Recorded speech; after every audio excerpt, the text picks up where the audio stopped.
use it because from experience, my experience has told me that every year, just from foliar diseases alone, we lose 5 to 20 bushels per acre. And I think most of you, especially in the Thumb and Saginaw Valley, would agree with me. When I want a guy to leave a spot anymore and not treat fungicides, I have a hard time finding anybody willing to do that. It's just too painful to watch. But the year makes a lot of difference, and we're going to talk about some of the diseases that we are seeing this year and how we think it's going to play out, and that has huge implications in terms of harvest as well. But a disease that is not a disease I want to just touch on, and maybe the others weren't mentioned, and you recognize this, especially if you're in the Thumb, but across Michigan you recognize this, is winter damage. It's just horrific. We've had townships in the Thumb that I would say they lost over 50% of their wheat, and in other areas it's spotty. But Paul, I would guess, lost half of his wheat here. Some of that was wheat over there. And so just like poor Sally, a lot of you have experienced that. You have a lot more soybeans, a little bit more corn than you anticipated this year. Well, this is that as well. So it does not play into disease. Sometimes it does. But what we did learn talking to people, a lot of people across the state, because we don't have this serious of damage very often, so we're interested in learning from it. The last year we had severe cold temperature damage, to my recollection, was 93. And funny the things you remember, but I remember that very well and what the players were. There was a varietal response, there was a data planning response, and there was actually a seeding rate response. This year, for the most part, I think we're dealing more with ice sheeting, or water and ice below the snow, coupled with cold temperature damage. Some of the biggest factors, and we could talk about it later if you want to provide some input, because I'm certainly interested. Seeding depth made a difference. Earlier planting in some fields made a difference, especially if cold damage was a part of that. Terrain, flat ground, fairly level ground, had it worse. And heavier soils, or light soils, coarse soils, had a little bit of an advantage. They got rid of that water a little bit easier. So it all depends on the field, but there was several factors that seemed to make a difference this year.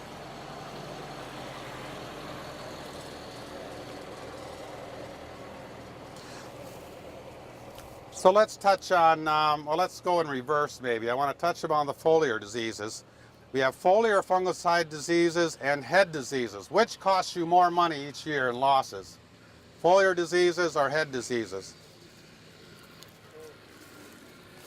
Foliar diseases. Head diseases like scab can wipe you out, I agree. But it's every year that 5 to 20 bushels is fungal diseases. I'll start with head disease because I have it in my hand. Again, timely application is really important. Martin Chilvers and I are doing a trial this year over towards Deckerville, where we're applying it here, a Prosaro or Carumba, and here, and as it matures, and 9 days even afterwards. But what we're trying to fight against, of course, is this head scab. And you're all familiar with that and the associated DON, the mycotoxin associated with it. But in looking for timing, temperature makes a big difference in terms of rate of development.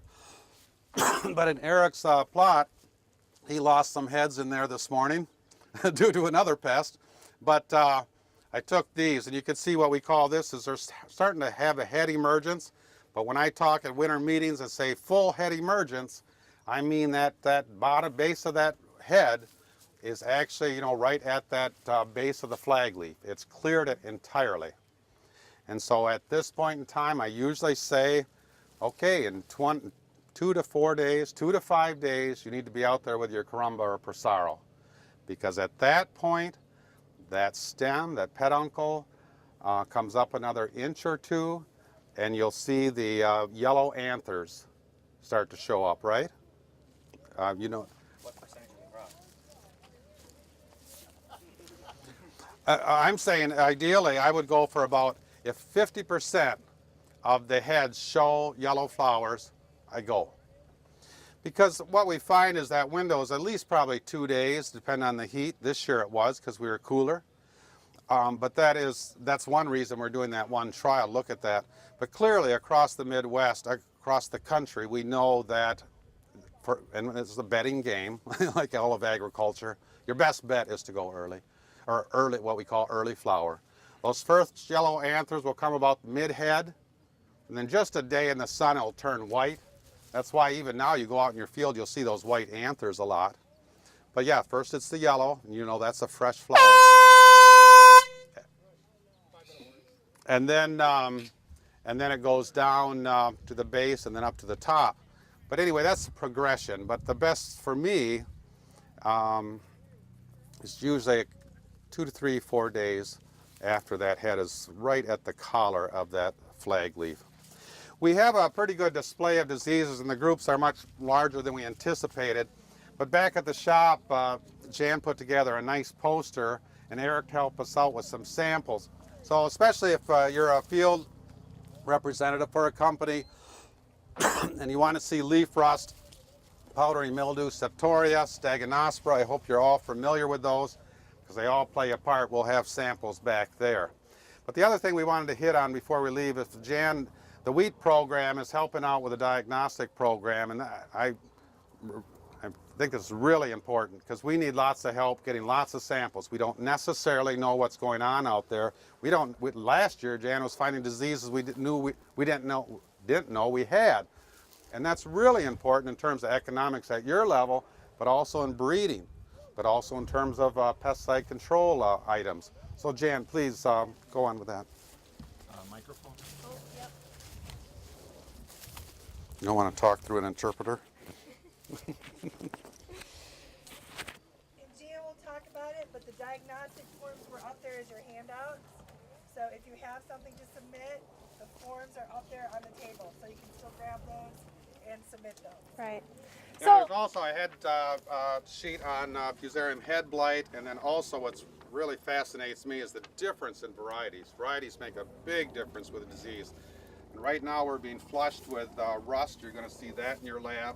It's really coming in hard. Really depends on the variety. Jupiter is going to get nailed here, I'd suggest, if it wasn't treated.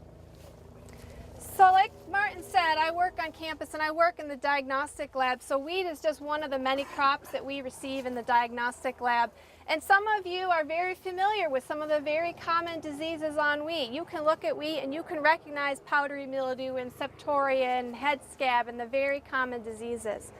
But I guess it's been 2 years now, we've teamed up with the wheat program, and they are helping to cover the costs of the diagnostic analysis for wheat samples. And I think that's been really important, and it's been very informative because there have been some samples sent in that have given us a better picture for what diseases we have in Michigan, and there's more out there than powdery mildew and septoria. So I put together a poster that shows some examples of some of the other diseases that we all need to be aware of in wheat. It's hanging in the shed, so when you go back you can take a look at it, and I have the answers on the poster, but they're covered up so you can kind of quiz yourself and see how good of a wheat diagnostician you really are. So a couple diseases I just wanted to mention to you that we found last year that were kind of surprising to us. One is bacterial mosaic that causes a lot of yellowing and stippling on the foliage, and it's a disease that we hadn't really had a good feel for here in Michigan before.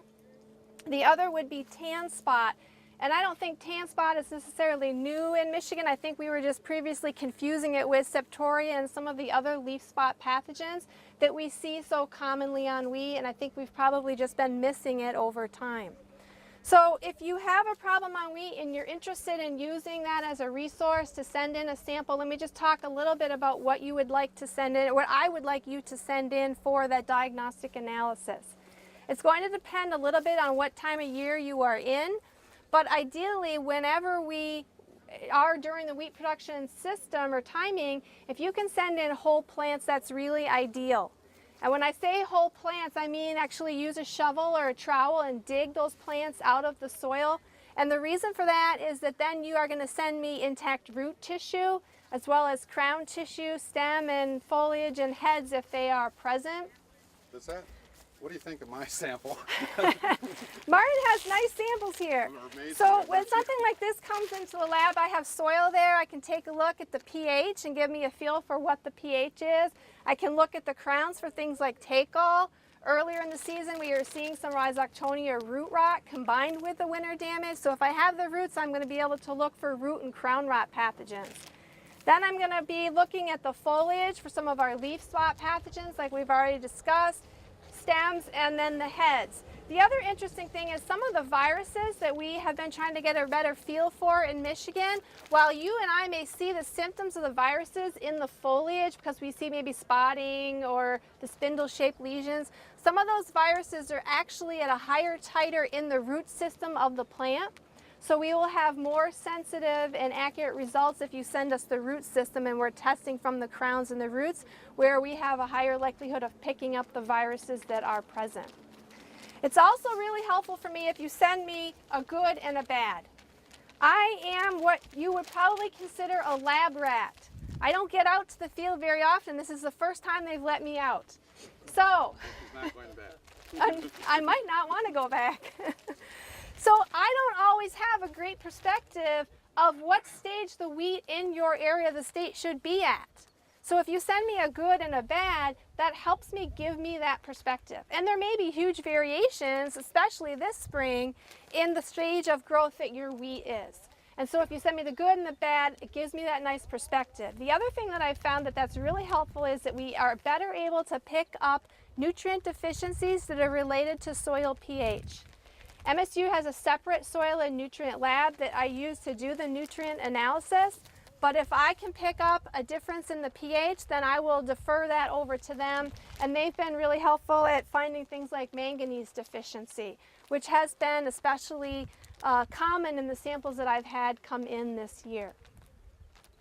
So as far as getting the sample, once you've collected the sample, then your next job is to get it into the lab for us to take a look at. Some of the county offices are able to help you with that, but not all of them, so don't assume that they will be able to transfer that for you. The best bet in some of your situations is to go ahead and ship it to us. They should be shipped in a box so that they're not going to get flattened and crushed in the mail. Flat wheat that came in an envelope is often very difficult for us to work with. And the better diagnostic result is going to come from a better sample. If you're close by, you're also welcome to just come on over to campus and drop it off. We have a lot of samples that come in that way. Some of the crop consultants and agribusiness folks are also happy oftentimes to help facilitate getting samples to campus. Once we finish working on it in the lab, and I'm just one of 5 people that are in the lab, we put together a report, and that information goes back out to the sample or to the person who submitted the sample. One of the most common questions I get is, what's the turnaround time? And my answer is it really varies, generally within a week, but if it's a soil result analysis that we're waiting for, there's different testing that takes different time periods. In the lab this year, we are testing for 3 different viruses and bacterial mosaic, the pathogen I mentioned earlier, and that testing is usually done within 24, if not 48 hours, so we've been able to really increase our turnaround time on those particular samples. When it comes to viruses, those symptoms are really, in some cases, difficult to differentiate, so the testing is really nice to help us really pinpoint exactly which virus we are talking about. So what are the 3 that you're testing for? Yeah, we're testing for 2 different strains of barley yellow dwarf, and we're testing for wheat streak. And the reason we chose those 3 is because last year when we did this program, at the end of the season, we really went and last year when we did it, we tested for far more viruses. So at the end of the season, we looked at all the virus testing that had been done and looked at what viruses had been detected, and those are the ones that we're now testing for in-house. If we have a sample that comes in that tests negative for the viruses that we are testing for in-house, but we still believe it to be a virus, then we have resources through the wheat program to allow us to send it out for more extensive virus testing. So Martin's handed me this example here of barley yellow dwarf, and I would say the symptoms of this virus are just now really becoming very noticeable. So you'll see there's some yellow flagging on the leaves, and in some cases as time goes by they take on almost a purplish cast, like you can see here on this one leaf. Some of you are really far away, so it's hard for you to see, I'm sorry, but again, these will be back in the shed, so diseases are interesting, so you can take a stop by and take a look at them and learn a little bit more about some of the diseases that we see on wheat in Michigan, especially this time of year, because Martin's done a nice job of collecting them from various fields that had various wheat diseases that weren't all present right here. Okay, what did I miss, Martin? That's good. I do appreciate too, and a lot of times, a lot of us can't tell the difference between a disease and a micronutrient, and it's been really helpful. And the board has said, "Well, shucks, send it in anyway. We'll cover it," and so we don't have to wrestle with that. And so Jan's able to work with the soils lab too, but that's really important as well, distinguishing that. And I like that. In cases where it's an insect rather than a disease, that's covered as well. And so that's been really important. And we're interested in helping you guys, but selfishly, we're looking to learn too. And so we're dependent on those samples, and really appreciate those that are able to send those in. But I think that's it. I know we're supposed to rotate here. Any other questions? Do some plant deficiencies set you up or at a greater risk for diseases? So the disease nutrient interaction, probably, but that's really hard to document. Help me. We clearly, on a broadest scale, the lusher the plant, the more nitrogen the plant, the more disease you'll have when it comes to fungal diseases. That's the biggest one we deal with, and everybody deals with. Beyond that, anything come to mind? It will work the other way as well, though. You're right. So if you have a plant or a field that's extremely nutrient deficient, regardless of what the nutrient is, that crop is going to be more susceptible to infection, particularly things like powdery mildew and septoria can be more severe in those situations. Exactly. But pH, in terms of root diseases, play a part? Yes, yes. And so some of the root diseases we see on wheat include rhizoctonia, Pythium root rot when the plants are very young, and then of course take-all, and you can see some pH differences there. And certainly water relationships with pH, all these are favored by different ranges. Most are favored by different pH ranges, if I remember Yes. correctly. Okay. What about resident soil, like no-till in the soybeans versus like no-till in the dry bean stuff? Do you see more disease pressure because of the decaying residue from prior crops versus like maybe a no-till? No, if you study it closely, I think you can find them, but for you and I as casual observers, it would not be significant generally. That's a very good rotation after dry beans, after soybeans. Sometimes even if you go wheat on wheat, you say, boy, did it matter? And it does, but it's actually hard to show. Corn, wheat after corn generally is a pretty good rotation, except for head scab. That's the one they have in common. But yeah, certainly not in wheat on wheat, wheat after corn, specifically Fusarium head blight. You'll see drastic differences, but Fusarium head blight is the only one I'd probably strategize for based on the rotation. Do you see more rhizoctonia like after wheat after sugar beets or something? I've just got, yeah, I was really struck by that in the field, in one case in particular. And there's a strain of rhizoc they do have in common, and help me. Right. There are various different strains of rhizoctonia that have some host preferences, and so some of that's going to depend on the strains that are present in the field. And if they have a preference for both sugar beets and wheat, then you would likely see more disease build up over that rotation, absolutely. There's even a strain of Rhizoctonia saloni that is sensitive to beets and not to wheat, but yeah, I surely don't know what I'm talking about, so I'm not sure. I don't think I do anything else I said, but I know I don't now. I have a question. We have a Merlot small red dry bean field that we're having a problem with a root disease or virus or something. That we'd like to know. Last year we had it in sugar beets, and we thought it was rhizoctonia. Well, we don't know if that's what the same thing is in these dry beans. We'd like to have it tested. Do we do a sample the same way the wheat was? With Yes. dirt and Absolutely. Yep, and there are submittal forms that Jody has copies of up at the shed for the wheat samples, but it's the same form regardless of what sample you are sending in. So you would, Way, do a sample. yes, Dirt in the bag, yes, keep it moist, and send it in the right, box and send right. it You can keep it moist, but don't add any extra water because then things start to get more and more rotted more quickly, and usually it's secondary things that move in at that point. But yeah, absolutely. Yeah, all those samples are really good. And dry beans in particular, we've had a long history in the thumb of having Pythium and Rhizok, and that's really important. And there are some differences that we need to pay attention to, but largely weather driven. But anyway, I appreciate, Sally, that you're talking about other crops because it's the same thing. Even though we put some information on the back, but it's the same diagnostic form.